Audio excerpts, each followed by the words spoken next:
Hey guys, welcome back. My name is Scott, and today we are painting the Hold Raegh from the Dweghom army in Conquest: The Last Argument of Kings. This is a really cool model. I've had a ton of fun painting it up for my First Blood Dweghom army, so let's go ahead and dive into how I painted this model.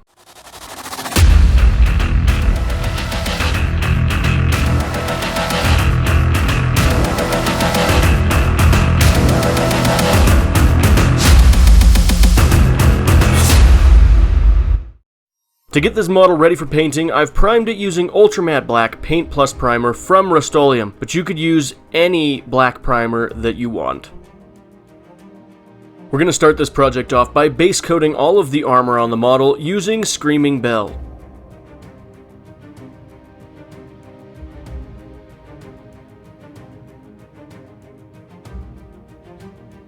Once we have that base color in place, we're going to take Carroburg Crimson, and we're going to do 3 layers of wash over all of the Screaming Bell that we painted in the previous step. Just make sure that you let each coat of paint dry completely before you do the next layer. While the last coat of shade is drying, we're going to take Leather Brown, and we're going to use this as the base color for the beard on our Hold Raegh.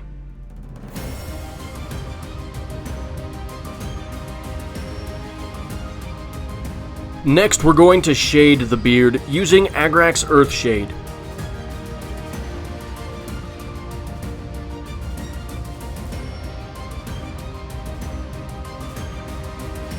Once that shade is dried, we're going to take Baneblade Brown and we're going to use this to highlight the beard. Now, I'm going to dry brush this on because, in my opinion, dry brushing creates a more natural look on hair, at least on this model with the way it's sculpted.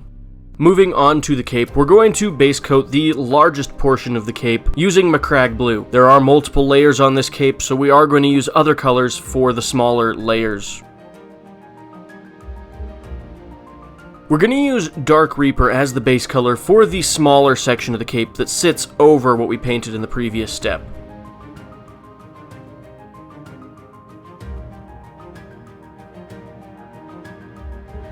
Our next step is to take Leadbelcher, and we're going to base coat the head of the axe, as well as a handful of ornamental metal pieces on the model.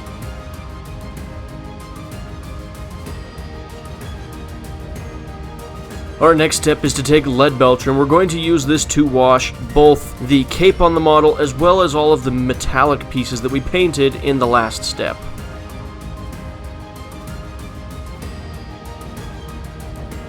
After we've allowed that shade to dry, we're going to take Thunderhawk Blue and use this to edge highlight all of the sharpest ridges and wrinkles on both layers of the cape.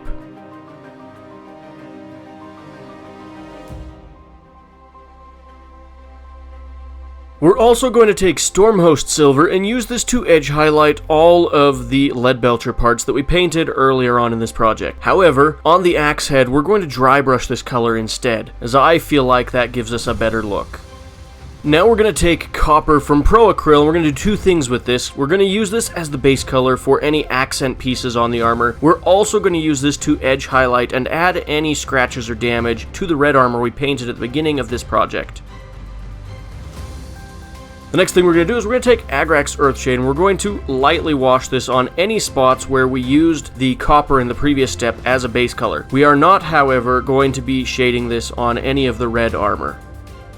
Once that shade is dried, we're going to highlight the edges of the copper armor pieces on the model using Canoptic Alloy.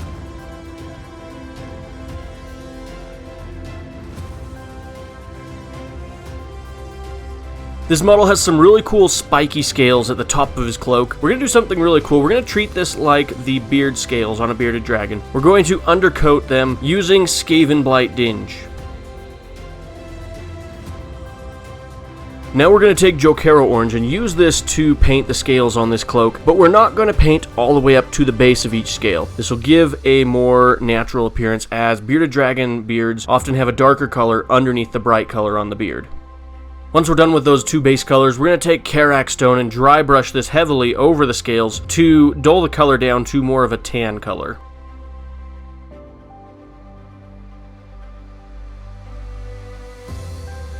Once we're happy with the tan color on our scales, we're going to take Seraphim Sepia and do a light wash of this over the scales to blend all 3 of the colors together a little bit better.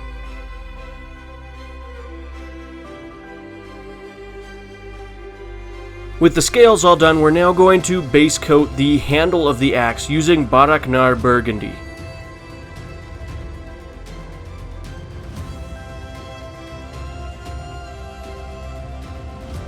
Once we're happy with that base color, we're going to take Wazdakka Red and use this to highlight the sharp ridges on the grip of the axe handle.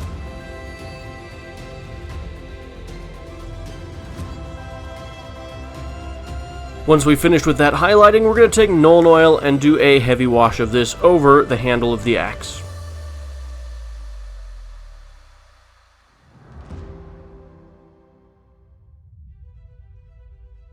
All that's left to do on our Hold Raegh is paint the skin, so we're going to use Kislev Flesh as the base color for the skin that is exposed on this model.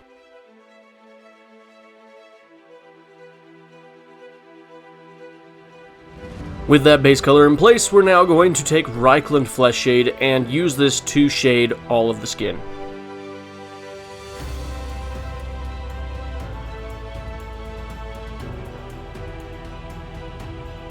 Our final step in this project is to take Kislev Flesh again. We're going to water this down to the consistency of a glaze. We're going to layer this over all of the curves of the muscles on the model. And with that, we've finished painting our Hold Raegh. Thank you so much for watching this video today. I really hope that you've enjoyed it. If you have, go ahead and like it, and then subscribe to my channel so you can see future videos I make. I'd like to give a special shout out to my channel members that make videos like this possible. If you would like to become a channel member, hit the join button below this video. As always, have an amazing day, and we'll catch you in the next one.